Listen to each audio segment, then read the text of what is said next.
I knew something was terribly wrong. I could feel it in my bones, but I couldn't put my finger on what it was. Not until I looked into his eyes. It was 3:17 a.m., and the bell above the door chimed, signaling another customer had entered the store. I didn't bother looking up from behind the counter. I knew it was Jimmy. He came in every night at 3:17 a.m. like clockwork to buy a pack of Salem cigarettes and a bottle of Mountain Dew. He was unshaven, with dirt caked under his fingernails, and a long tangle of greasy hair hid his eyes. But when he stepped out of the shadows and the fluorescent lights hit his face, I saw that they weren't eyes at all. We were black as pitch, soulless and bottomless. Maybe his face hadn't been so disheveled after all. Maybe he didn't have a homeless camp of drug addicts living behind the store. Maybe he wasn't a serial killer with blood dripping under his fingernails. For a moment, our eyes locked, and I felt my breath catch in my throat. A single bead of sweat trickled down my temple. Instead, he took another step toward me, and my heart hammered against my ribs like a trapped bird. His eyes never left mine, and I desperately searched for something, anything to break the tension. But there was nothing. There was only Jimmy and his bottomless gaze and the mounting terror in my chest. I tried to speak, but no sound came out. I could feel the echoes of fear still lingering in my chest. I could only stare into the abyss of Jimmy's eyes and hope that he would look away. Phew. He was the quietest man I'd ever met, which made him the perfect accomplice for my little plan. I told Frank I was going to the bathroom and slipped around the corner. I started counting them off in my head, trying to build up my courage. By the time I reached the third aisle, I felt my determination solidifying. It shifted again, and I held my ground. Then it moved out from behind the shrubbery and into the light. I wasn't going to let some homeless crackhead scare me out of my wits. See, I had an idea. I was going to confront Jimmy. They glinted in the moonlight like fallen stars. I stared at them, my mind reeling. My legs felt heavy like lead weights anchoring me to the spot. Suddenly, the wind shifted and the stench of decay wafted towards me. I don't want to be too graphic here, but it smelled like a corpse that had been left out in the sun too long. I wanted to scream, to release the terror that had been clawing its way up my throat, but no sound came out. I ran, stumbling over the uneven pavement, and not daring to look back. I could feel the eyes boring into my back, burning a hole straight through me. I can't help but wonder, who is Jimmy and what does he want with me? And what was that stench I smelled? Could it be? No, I don't want to think about it. Behind me, the wind picked up, whipping through the trees and whistling a mournful tune. Maybe he was just a normal guy who liked to smoke Salem cigarettes and drink Mountain Dew at 3:17 a.m. He always paid with the same $5 bill, and he always walked away without saying a word. Exactly 3:17 a.m. The bell chimed, and I looked up to see Jimmy standing in the entrance, his eyes to black holes in his dirt-smeared face. Because if he does, I won't be able to escape. Not this time. As I did, I called out, "Hey, Jimmy, wait a minute. I want to talk to you." There was no answer, but I could hear the rustling of plastic bags in the bushes outside. I couldn't see anything because the shrubs were tall and thick, but I could feel their movement. Questions swirled in my head, but there were no answers to be found. It swayed slightly as if blown by an unseen wind, and I felt my blood run cold. Plurt. His clothes were just as ragged, and his fingernails just as dirty. What if Jimmy jumped out and attacked me? Bah! Then my bravado returned. I stepped closer and peered into the bushes. And those eyes. God, those eyes burned into my soul and sent shivers crawling across my skin. It was just another night working the graveyard shift at Corny's convenience. At first, I thought it was strange, but it wasn't my place to question Jimmy's strange habits. My name is Alex, and I was a 22-year-old college student working the graveyard shift at Corny's convenience to pay for my classes. Then, just as suddenly as he'd started advancing, Jimmy stopped. My hands trembled and my legs felt weak. I sank down onto the counter, my back sliding down the cool tiles, until I was sitting on the floor. He turned and shuffled back into the aisles. I watched him go, my eyes never leaving his hunched form. It was creepy how precise he was with his visits, always at exactly 3:17 a.m. But there was something else about Jimmy that unsettled me. It was his appearance, but eventually I forced myself to move. I slowly got to my feet and went behind the counter. Every night, I waited for the bell to ring, half expecting to see Jimmy slink into the store and stand silently in the shadows, his bottomless pits boring into my skull. But Jimmy never showed up. But before I could react, he ducked down again and vanished into the rows of candy bars and soda. I never thought much of customers choosing to hide their faces, but something about Jimmy's purposeful retreat into the darkness set my teeth on edge. It was a dead-end job, and everyone who worked there knew it. So no one really cared how or why Jimmy spent his nights. All we cared about was that he kept coming back. 4 weeks. I watched Jimmy enter the store, grab his usuals, and leave without a word.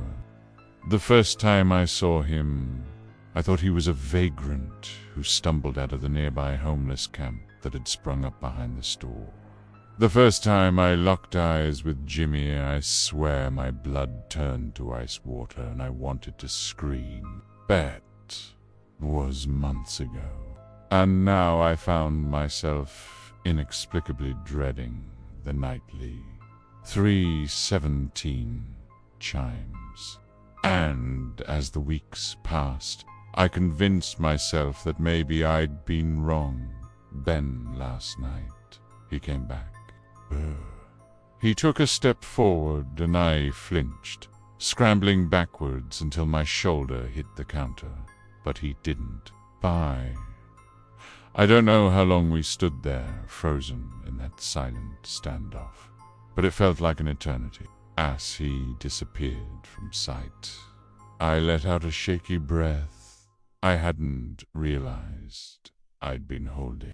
I don't know how long I sat there, catching my breath and trying to calm the frantic beating of my heart. I picked up the radio and tried to make conversation with Frank in the next aisle, but my voice sounded strained even to my own ears. Frank didn't say anything. He never did. It didn't make sense. I knew that, but in the panicked jumble of thoughts in my head, it was the only thing that mattered. There were 3 aisles between me and the front door.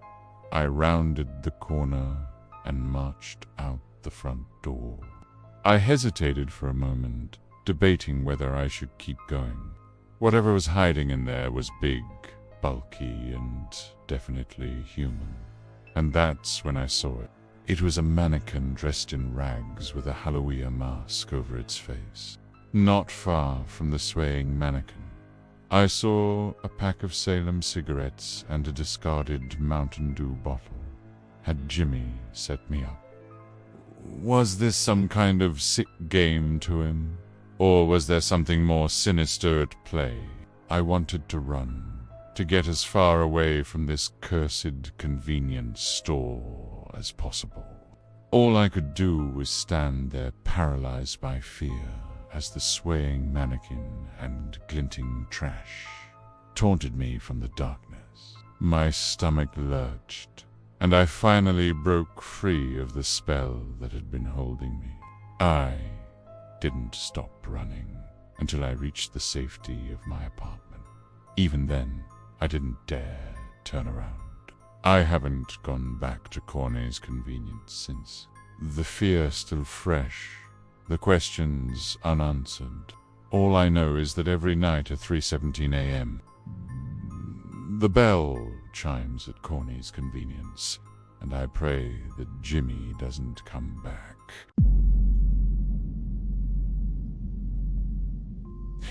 The phone was dead, but I could still hear his voice on the other end, breathing heavily.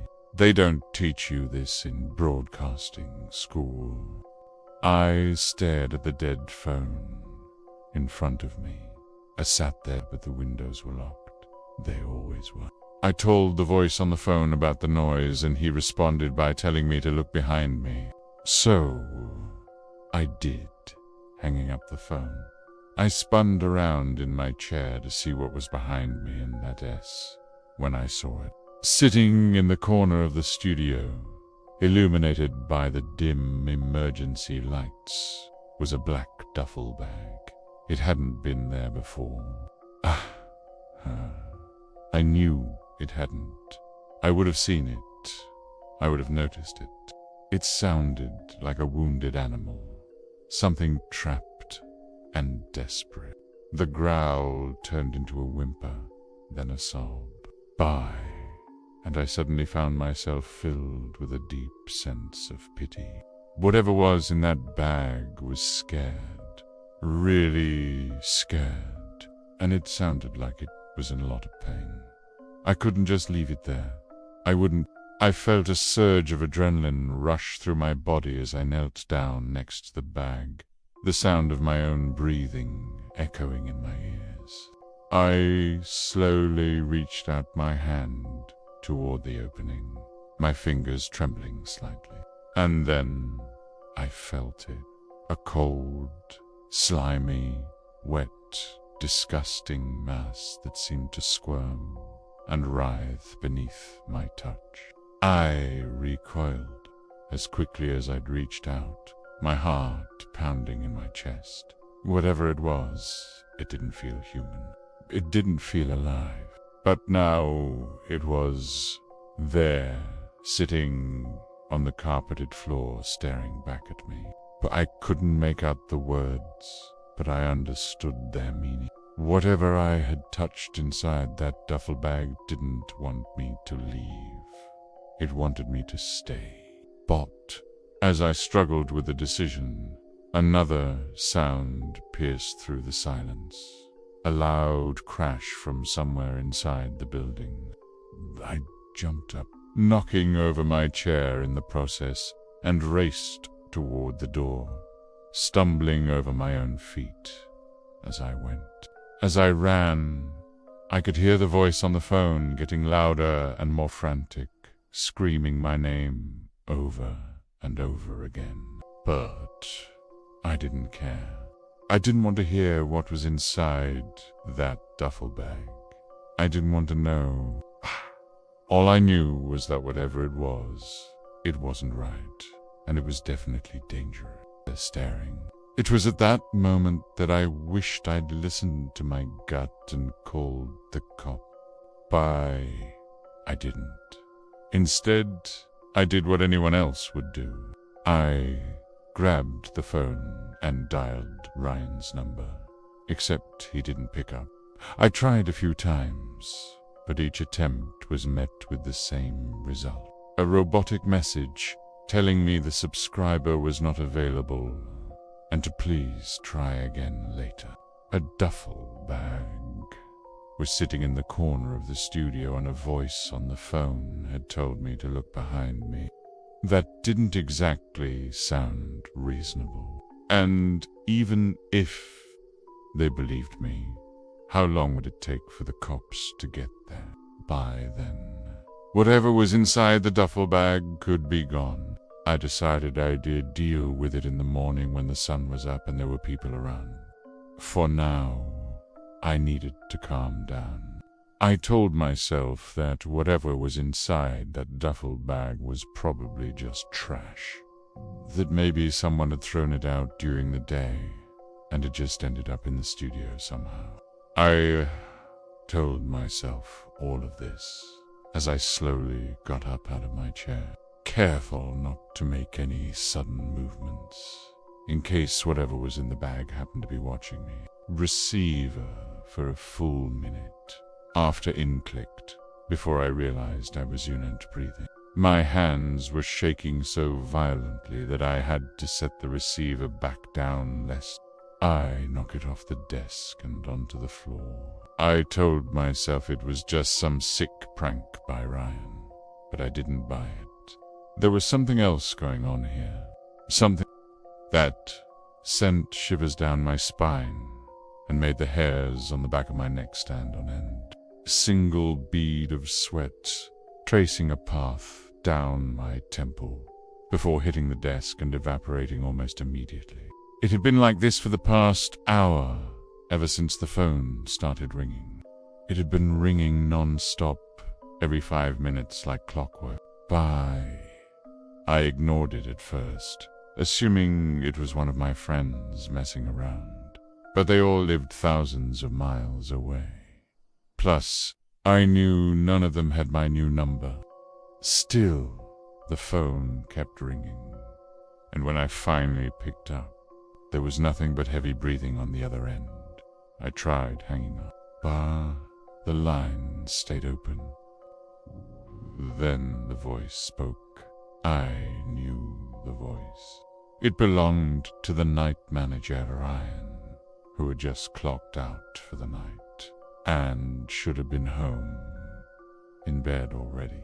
I asked him how he got my number and where he was calling from.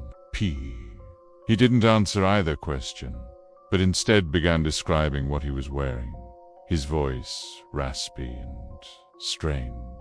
He was wearing a black t-shirt and a pair of gray sweatpants, both of which were rumpled and dirty. He said his fingernails were broken and torn, and that his hair was greasy and tangled.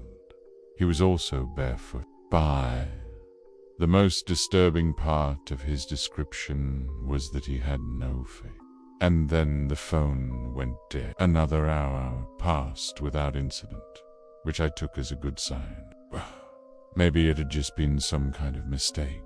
But then the phone rang again, its shrill sound echoing through the empty studio. I picked up the receiver hesitantly, and the same voice came through, but he was still there on the other end, still breathing heavily, and he continued describing what he was wearing, this time adding a pair of dirty white socks to the list. He told me he had just gotten off work, that he hadn't had time to change, and that he was really tired. He yawned widely, and then he started asking questions. What was my name? How long had I been working here? Boo-boo. Was this my first overnight shift? I answered each of his questions truthfully, though I'm not sure why I did. It wasn't like he was going to hang himself if I gave him the wrong info.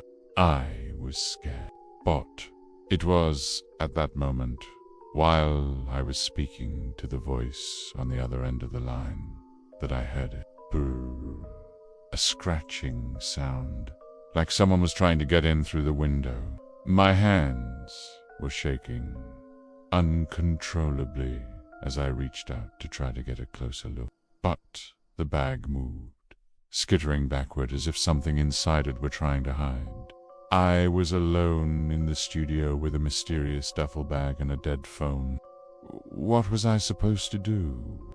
I considered calling 911, but what was I going to tell them? As I approached the bag, its contents shifted again, and a low growl emanated from within. I stopped in my tracks. That's when I heard the voice on the phone again. It was louder this time, filled with urgency. Don't go. Don't go. And then the phone went dead. I'm going to die here. That's all I could think about as the security guard walked past me. He didn't see me. No one ever does. And then he kept walking. It was just like last night. I saw a night guard position at an old factory in town. That kind of worried me. But I went in anyway. My shift started at midnight, and I was to do rounds every hour, walking through the silent factory, checking on things, and making sure nothing was wrong. If anything, I was bored. This place was huge. There were long hallways and big rooms, and everything looked like it had been left in the 70s. It was right outside the booth. I pulled my chair back and scrambled out. I wanted to run, but my legs felt heavy, as if I was wading through mud. I took a step forward, and the door slammed shut behind me. I spun around, my hand flying to my chest. I dialed 911 from my phone and told them I needed help. I don't know how long I stayed out there, but eventually I went back into the factory to get my car keys. He yelled at me for leaving and not calling him. Sometimes I would wake up in a cold sweat, hearing the voice right beside me. "Get up," it would say. "Come play with me." Then she gave me a hug and told me it would be all right. The same dream every time. I was in that factory and someone was chasing me through the dark hallways. I would run and they would follow.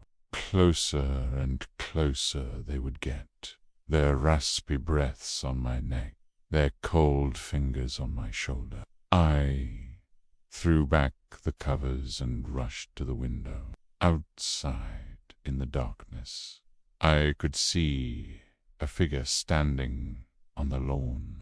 I gasped and stumbled back. I never saw their face, but I could feel their eyes on me, burning into my skin. She didn't ask any questions, but I knew she was worried. I could see it in her eyes. The next morning, I went back to the factory. I had to see for myself if the building was still there. I see a tall, thin figure standing at the end of it. Sometimes when I'm in a crowded room, I feel eyes watching me, burning into my skin. I tried to tell myself it's just a figment of my imagination, just a trick of the light. But I know deep down that something is out there watching me, waiting for me. In its place was a pile of rubble and a sign that read, "New construction site, keep out." How could this be? The building had been there yesterday. I had seen it with my own eyes. I had heard the whispers. How could it be gone? I drove past the old brick structure and my blood ran cold. One of them called out to me, asking if I was all right. I waved and smiled weakly, then got in my car and drove away. I told myself it was just a dream, just a bad dream. But I knew it was more than that. Something was out there and it was watching me. I tried to ignore it, but it only got worse. He told me to come back and finish out my shift. I pressed my face against the cool glass, tears streaming down my cheeks. The figure beckoned with its finger, then turned and walked away. I wanted to scream, but no sound came out. I asked him if anyone else was working, and he said no. I still refused and quit on the spot. I found them in the booth and hurried home. The operator asked where I was, and I told her the name of the factory. She sounded surprised. There had been a fire there years ago, and the building was abandoned. I argued with her that I was there and I needed help. I would hear it when I was at home, trying to watch TV. It was driving me insane. I couldn't focus on anything. All I could do was listen for the next whisper, wondering what it would say. Bye. She kept telling me that no one was allowed on the premises after dark, and that I had to leave. The door was locked. The deadbolt had been thrown into place. I rattled it and screamed for help, but no one could hear me. Why was no one else here? I ran to the door and opened it. I don't know how long I stood there frozen in fear, but eventually I forced myself to move. I found another door and slipped through it, running down a long hallway, until I came to a set of stairs. I ran up them and finally reached the exit. A chill wind blew against me, and I felt something wet trickle down my neck. I stepped outside and looked around. The owner told me I could listen to music on my phone, as long as I didn't blast it. So I did. I figured it would be boring, sitting in a little booth, checking in on things with some cameras, letting my shift pass by unnoticed. Then I got back to the booth and sat down, my eyes getting droopy. As soon as I closed my eyes, I heard a noise. It was a whisper coming through the speakers on the wall. Prues. These were supposed to be disconnected. They hadn't worked when I started, and the owner had even unplugged them before I began. I thought it was perfect. Then the voice got louder. Do. It was whispering my name over and over. It was raspy, and it was definitely coming from the speakers. I pulled out my earbuds, my heart pounding in my chest. What was happening? Was someone messing with me? I waited and listened, but there was nothing. The whisper came again. Someone was out there with me, watching me, waiting for me. But who? So this happened years ago. I was fresh out of high school and looking for a job. The pay wasn't great, but it was enough. And the owner seemed desperate to have someone take the job.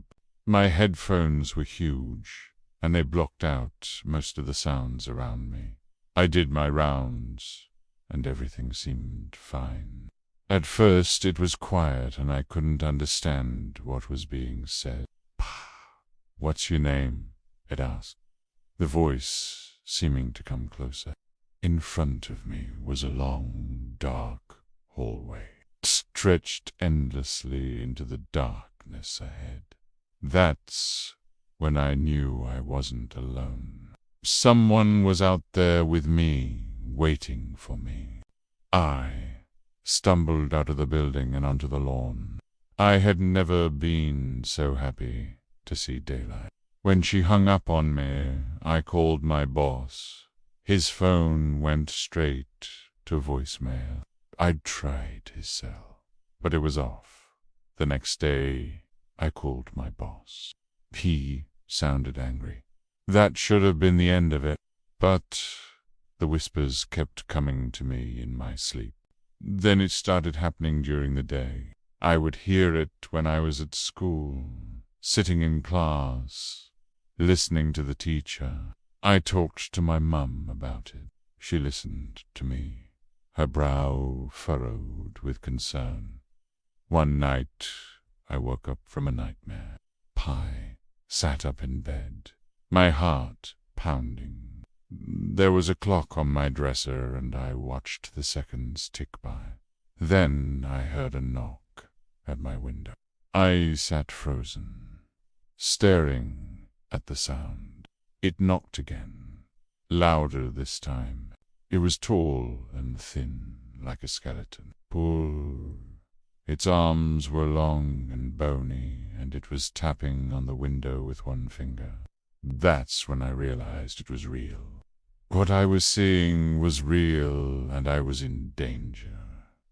It was gone. As I turned to leave, I saw a group of workers staring at me. I never heard the whispers again, but sometimes at night I still hear a knock at my window. Sometimes when I'm walking down a hallway,